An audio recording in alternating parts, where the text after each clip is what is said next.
What's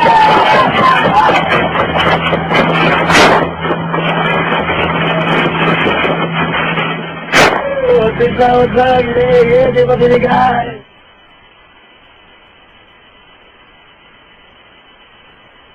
Kabataan, for the worker, for the student, for the peasant, for the widow, for the poor, for the hungry, for the youth. Kabataan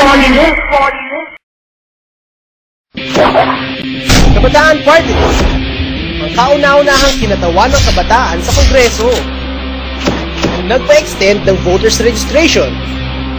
Nilabanan ang pagtaas ng tuition. Pinigilan ang no permit, no exam policy at paniningil ng graduation fee. Palakasin pa ang boses ng kabataan.